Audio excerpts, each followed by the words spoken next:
Hi students, welcome to PKIT Technology. మరి today class introduction to C. మన C లాంగ్వేజ్లో మొత్తం 12 చాప్టర్స్ ఉంటాయని డిస్కస్ చేసుకోవడం జరిగింది.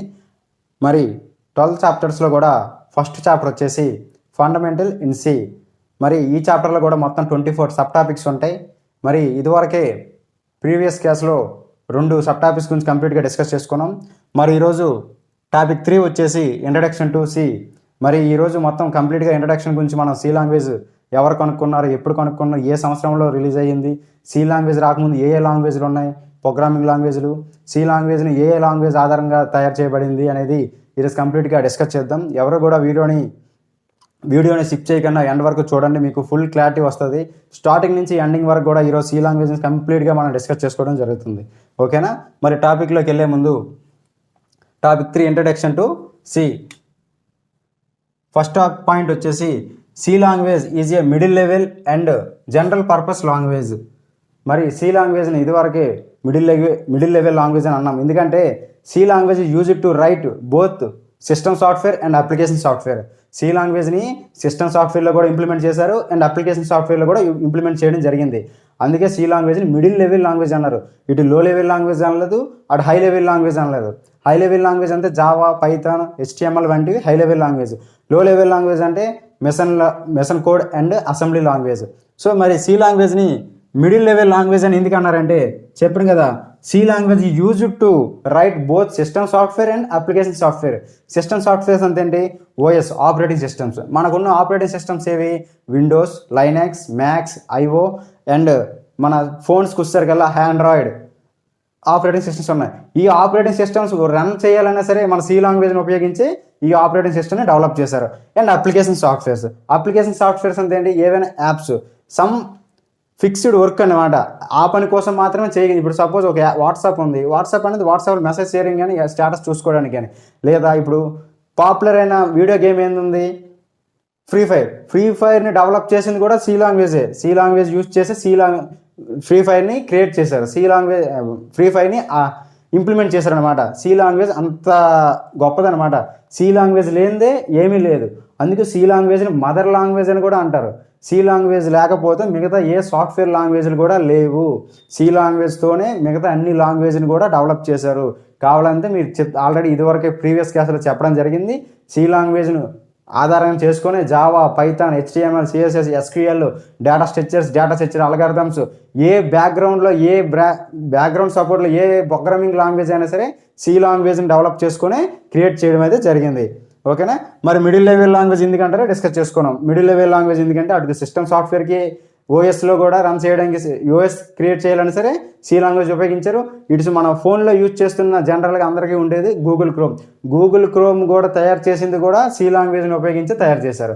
సో అది సి లాంగ్వేజ్ యొక్క గొప్పతనం. సి లాంగ్వేజ్ ఒక్కటి మీరు పర్ఫెక్ట్గా నేర్చుకుంటే ఏ లాంగ్వేజ్ అయినా నేర్చుకోవచ్చు ఈజీగా. ఏ లాంగ్వేజ్ అయినా ఈజీగా వచ్చేస్తుంది. ఓకేనా? C language is middle level language and general purpose language. మన జనరల్ పర్పస్ కామన్గా యూజ్ చేసే లాంగ్వేజ్ అనమాట. సి లాంగ్వేజ్ ఆబ్జెక్ట్స్ కానీ ఏమి కానీ ఉండవు, జనరల్ పర్పస్ కోసం వాడతాం. అండ్ సి లాంగ్వేజ్ సెకండ్ పాయింట్కి వచ్చేసరికి C language evolved from 3 previous language అగోల్ అండ్ BCPL అంటే basic command program language and B. C language రాకముందు ఒక 3 లాంగ్వేజ్లు అనేవి ఉన్నాయన్నమాట. 3 లాంగ్వేజ్లు దేనికి యూజ్ చేసేవారు? మన క్యాలిక్యులేటర్స్కి యూజ్ చేసేవారు అనమాట. అప్పుడు క్యాలిక్యులేటర్లు ఉండేవి కదా, సో వాటిలో ఈ లాంగ్వేజ్లు యూజ్ చేసేవారు అనమాట. సో సి లాంగ్వేజ్ని అగోల్ అండ్ BCPL అండ్ బి ఈ 3 లాంగ్వేజ్ను ఆధారంగా చేసుకొని సి లాంగ్వేజ్ని కనుక్కున్నారు అనమాట. సి లాంగ్వేజ్ని డెవలప్ చేశారు. అదే అంటున్నాడు అక్కడ, C evolved from 3 previous language అగోల్ and BCPL and B. BCPL అంటే చెప్పాను definition, basic combined program language. ఈ 3 లాంగ్వేజ్ని ఆధారంగా చేసుకొని సి లాంగ్వేజ్ని కనిపెట్టారు. సి లాంగ్వేజ్ రాకముందు ఏ లాంగ్వేజ్లు ఉన్నాయి మనకి? ఒకటి అగోలా అండ్ BCPL అండ్ బి. ఓకేనా? సి లాంగ్వేజ్ రాకముందు కూడా కొన్ని ప్రోగ్రామింగ్ లాంగ్వేజ్ ఉన్నాయని చెప్పాను. సో ఆ 3 ఉన్నాయన్నమాట.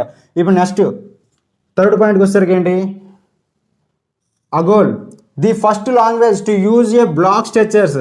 సో సి లాంగ్వేజ్ రాకముందు 3 లాంగ్వేజ్లు ఉన్నాయి కదా, అందులో ఫస్ట్ లాంగ్వేజ్ అగోల్ అంటే the first language to use to block స్ట్రక్చర్ని యూజ్ చేయడం కోసమే సి లాంగ్వేజ్ని అదే అగోల్ అని యూజ్ చేశారనమాట. దానికోసమే ప్రత్యేకంగా ఈ లాంగ్వేజ్ని ఇంట్రడ్యూస్ చేశారు. నెక్స్ట్ 4th పాయింట్ వచ్చేసరికి ఏంటి, బీసీపీఎల్ అంటే ఆల్రెడీ డెఫినేషన్ చెప్పాను. Basic combined programming language. BCPL అంటే basic combined programming language was developed in 1967 by Martin Richards అనే వ్యక్తి ఈ బీసీపీఎల్ని డెవలప్ చేశారు. ఎవరు చూడండి, MARTIN Martin Richards was a language from writing operating system softwares and కంప్లయర్స్ని అండ్ ఆపరేటింగ్ సిస్టమ్ సాఫ్ట్వేర్ని రాయడం కోసం ఈ లాంగ్వేజ్ని యూజ్ చేశారనమాట. ఓకేనా, ఇక్కడ అదే అంటాడు, BCPL basic combined programming language was developed in 1967 by Martin Richards was a language from writing, దీనికోసం ఆపరేటింగ్ సిస్టమ్స్ని డెవలప్ చేయడం కోసం అండ్ కంపైలర్స్ని డెవలప్ చేయడం కోసం, కంపైలర్స్ని అండ్ ఆపరేటింగ్ సిస్టమ్స్ని ఇంప్లిమెంట్ చేయడం కోసం, వాటిల్లో రాయడం కోసం బీసీపీఎల్ అనే లాంగ్వేజ్ని యూజ్ చేశారనమాట. ఓకేనా, అర్థమైంది కదా బీసీపీఎల్ ఎందుకు వచ్చింది అనేది. ఇప్పుడు నెక్స్ట్ పాయింట్, కెన్ థామ్సన్, ఈయన ఒక శాస్త్రవేత్త అనమాట. ఈయన ఏం చేశాడు, Ken Thompson modelled many features in his language B language. C language రాకముందు ఇంకో లాంగ్వేజ్ 3 ఉన్నాయి కదా, అందులో లాస్ట్ది బి లాంగ్వేజ్లో కెన్ థామ్సన్ అనే వ్యక్తి modelled many features in his language B లాంగ్వేజ్లో ఇంకా కొత్త ఫ్యూచర్స్ని ఇంట్రడ్యూస్ చేశాడనమాట. కొత్త ఫ్యూచర్స్ని ఇంట్రడ్యూస్ చేశాడు, అందులో ఇంప్లిమెంటేషన్ చేశాడు, అంతే ఇంకా అప్డేట్ చేశాడు అనమాట. బి లాంగ్వేజ్ని ఇంకా అప్డేట్ చేశాడనమాట. ఆఫ్టర్ దేర్ కాంట్రాపార్ట్ అంటే ప్రతిరూపాలు, కాంట్రాపార్ట్ అంటే ప్రతిరూపాలు in BCPL and used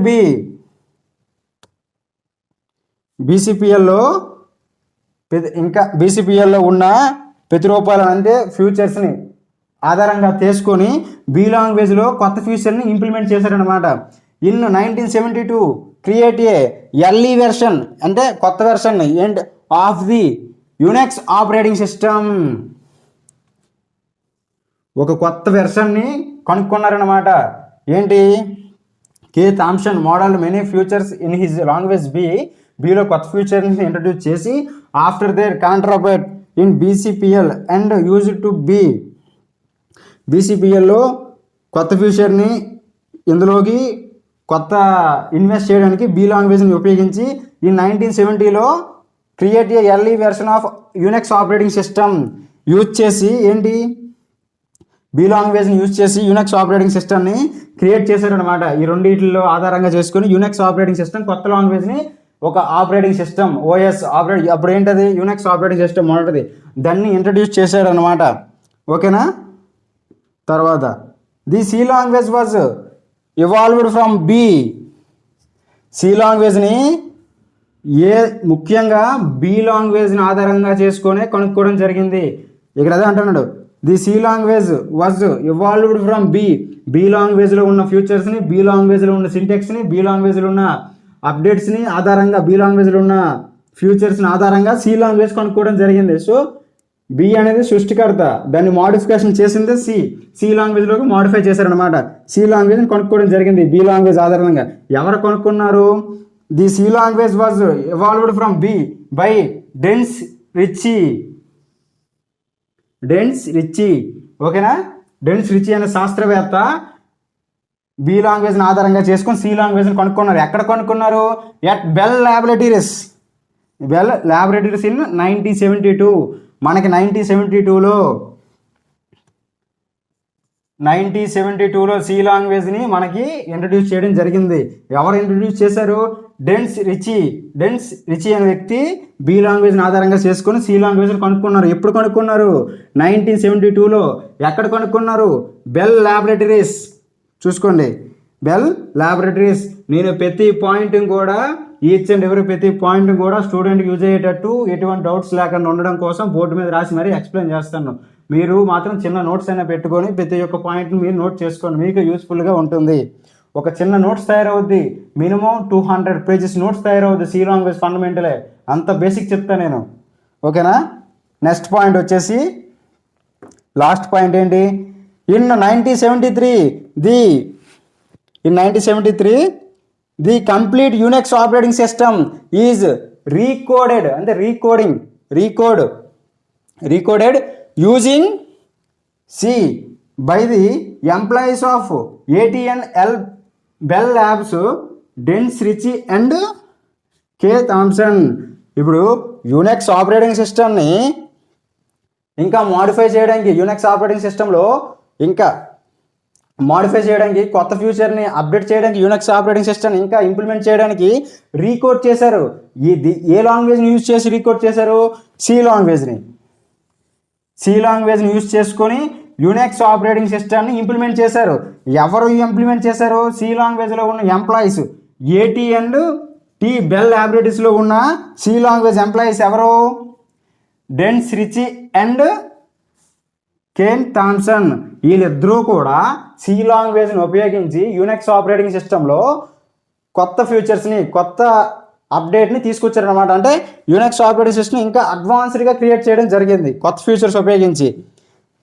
ఎందులోన bell, AT&T Bell ల్యాబ్స్లో ఎవరెవరు, సి లాంగ్వేజ్ యొక్క employees Dennis Ritchie and Ken Thompson. వీళ్ళిద్దరూ కలిపి 1973లో, అంటే 1972లో సి లాంగ్వేజ్ వచ్చింది, బి లాంగ్వేజ్ తర్వాత సి లాంగ్వేజ్ కనుక్కోవడం జరిగింది. ఆ సి లాంగ్వేజ్ని ఉపయోగించి కొత్తగా మళ్ళీ రాశారనమాట, రీకోడ్ చేసి దీన్ని అప్డేట్ చేశారు. యూనిక్స్ ఆపరేటింగ్ సిస్టమ్ని ఇంకా కొద్దిగా మాడిఫై చేశారు. ఎప్పటికప్పుడు మాడిఫై చేయకపోతే కొత్త వాళ్ళు ఇంకా కొత్త వెర్షన్స్ క్రియేట్ చేస్తారనమాట. అందుకే మనం కూడా స్టూడెంట్ అనేవాడు కూడా ఎప్పటికప్పుడు అప్డేట్ అవుతుండాలన్నమాట, అప్గ్రేడ్ అవుతుండాలి. సో ఎప్పుడు కూడా మీరు ఒకేలా ఉన్నారంటే మీకన్నా బెటర్ వెర్షన్స్తో వెనకున్న స్టూడెంట్స్ ముందుకు వచ్చేస్తారు అనమాట. మీరు కూడా ఎప్పటికప్పుడు మిమ్మల్ని అప్డేట్ చేసుకోవాలి, ప్రూవ్ చేసుకోకూడదు. ఎప్పుడు కూడా ప్రూవ్ చేసుకోవడానికి ఎప్పుడు ట్రై చేయకూడదు, మిమ్మల్ని మీరు ఇంప్రూవ్ చేసుకోవడానికి ట్రై చేయండి. సో ఇక్కడ కూడా అదే జరిగింది. ఆల్రెడీ యూనిక్స్ ఆపరేటింగ్ సిస్టమ్ ఉంది, ఈ యూనిక్స్ ఆపరేటింగ్ సిస్టమ్కి మరికొద్దిగా ఎక్స్ట్రా ఫీచర్స్ని యాడ్ చేసి ఇంకా కొద్దిగా వర్క్ సింపుల్ అవ్వడం కోసం, యూజర్కి ఇంకా వర్క్ సింపుల్ అవ్వడం కోసం యూనిక్స్ ఆపరేటింగ్ సిస్టమ్ని రీకోడ్ చేశారు సి లాంగ్వేజ్ని ఉపయోగించి. అర్థమవుతుందా? స్టూడెంట్ అనేవాడు కూడా మీకున్న నాలెడ్జ్ని ఎప్పుడు కూడా పెంచుకుంటూ వెళ్ళాలి, ఇంప్రూవ్ చేసుకుంటూ వెళ్ళాలి. ప్రూవ్ చేసుకోవడం కాదు, ప్రూవ్ చేసుకోవడానికి ఎప్పుడు చదవకండి, ప్రూవ్ చేసుకోవడం కోసం ఎప్పుడు ఏది నేర్చుకోకండి, ఇంప్రూవ్ చేసుకోవడానికి నేర్చుకోండి, మీకే బెనిఫిట్స్ ఉంటాయి. ఓకేనా. ఇది కంప్లీట్గా సి లాంగ్వేజ్ యొక్క ఇంట్రడక్షన్. మరి ఒకసారి చూద్దాం. సి లాంగ్వేజ్ని ఏ లాంగ్వేజ్ అంటారు, మిడిల్ లెవెల్ లాంగ్వేజ్ అని కూడా అంటారు, అండ్ మదర్ లాంగ్వేజ్. ఓకేనా. సి లాంగ్వేజ్ని రాకముందు ఏ లాంగ్వేజ్లు ఉన్నాయి, అగోలా అండ్ BCPL అండ్ B అనే లాంగ్వేజ్లు సి లాంగ్వేజ్ రాకముందు, ప్రీవియస్గా సి లాంగ్వేజ్ రాకముందు 3 లాంగ్వేజ్లు ఉన్నాయన్నమాట. సో అగోలా దేనికి యూజ్ చేయబడింది, బ్లాక్ స్ట్రక్చర్స్కి యూజ్ చేయడం జరిగిందనమాట. తర్వాత BCPL ఒక డెఫినేషన్ ఏంటి, బేసిక్ కంబైన్డ్ ప్రోగ్రామింగ్ లాంగ్వేజ్. ఇది ఎప్పుడు కనుక్కోవడం జరిగింది, 1967లో. ఎవరు, మార్టిన్ రిచర్డ్స్ అనే వ్యక్తి కనుక్కోవడం జరిగింది. ఎందుకు, ఆపరేటింగ్ సిస్టమ్ సాఫ్ట్వేర్స్ను కంపైలర్స్ని రాయడం కోసం, ఆపరేటింగ్ సిస్టమ్ సాఫ్ట్వేర్స్ని అండ్ కంపైలర్స్ని రాయడం కోసం ఈ లాంగ్వేజ్ని కనుక్కోవడం జరిగింది. ఓకే. తర్వాత నెక్స్ట్ ఇంకోటి చూద్దాం. కేన్ థామ్సన్ కొన్ని ఫ్యూచర్స్ని అప్డేట్ చేశాడు అందులో బి లాంగ్వేజ్లో. కాంట్రాపెట్ ఆ BCPL అండ్ యూజింగ్ BCPLలో ఇంకొద్ది ఫ్యూచర్ని అప్డేట్ చేయడం కోసం B అనే లాంగ్వేజ్ యూజ్ చేసి 1972 create early version of the Unix operating system. అప్పటికప్పుడు కొత్త వెర్షన్ని క్రియేట్ చేశారు యూనిక్స్ ఆపరేటింగ్ సిస్టమ్ని ఈ BCPL లాంగ్వేజ్ యూజ్ చేసి. తర్వాత సి లాంగ్వేజ్ని ఏ లాంగ్వేజ్ ఆధారంగా కనుక్కోవడం జరిగింది, B లాంగ్వేజ్ అనే ఆధారంగా చేసుకొని సి లాంగ్వేజ్ని కనుక్కోవడం జరిగింది. సి లాంగ్వేజ్ సృష్టికర్త, father of the C language ఎవరు, డెన్స్ రిచ్ అనే వ్యక్తి father of the C language. ఎక్కడ కనుక్కున్నారు, బెల్ ల్యాబొరేటరీస్. ఏ సంవత్సరంలో కనుక్కున్నారు, 1972లో కనుక్కోవడం జరిగింది. ఓకేనా. తర్వాత point, in 1973 complete the Unix operating system is recode చేశారు. ఎప్పుడు, 1973లో. ఇందుకోసం యూజింగ్ సిని యూజ్ చేసుకొని రీకోడ్ చేశారనమాట. అంటే సి లాంగ్వేజ్ని ఉపయోగించి యూనిక్స్ ఆపరేటింగ్ సిస్టంలో కొత్త అప్డేట్స్ని తీసుకురావడం జరిగింది. ఎవరు, by the employees of AT&T Bell labs, Dennis Ritchie and Ken Thompson అనే ఇద్దరు కూడా సి లాంగ్వేజ్ని యూజ్ చేసి సి కోడ్ రాసి యూనిక్స్ ఆపరేటింగ్ సిస్టంలో కొత్త ఫీచర్స్ని తేవడం అయితే జరిగింది. ఓకేనా, ఇది ఇంట్రడక్షన్ టు సి. అర్థమైంది కదా, ఎవరు కొనుక్కున్నారు, ఎప్పుడు కొనుక్కున్నారు, కంప్లీట్గా చెప్పడం జరిగింది. ఇంతవరకు కూడా మన వీడియోని మీకు వర్త్ అనిపిస్తే మన ఛానల్ని సబ్స్క్రైబ్ చేసుకోండి. మరికొన్ని వీడియోస్ కోసం మన పక్కనే ఉన్న బెల్ ఐకాన్ని క్లిక్ చేసుకోండి. ఇంకా నెక్స్ట్ వీడియోస్ వచ్చేసి అప్లికేషన్ ఆఫ్ సి లాంగ్వేజ్ని ఏ రంగాలు ఉపయోగించారు, సి లాంగ్వేజ్ని ఎక్కడెక్కడ ఉపయోగించారు, సి లాంగ్వేజ్ని ఎక్కడెక్కడ వాడారు అనేది నెక్స్ట్ అప్లికేషన్స్ ఆఫ్ సి అనే టాపిక్తో నెక్స్ట్ వీడియోలో డిస్కస్ చేసుకుందాం. ఓకేనా, థ్యాంక్ యూ.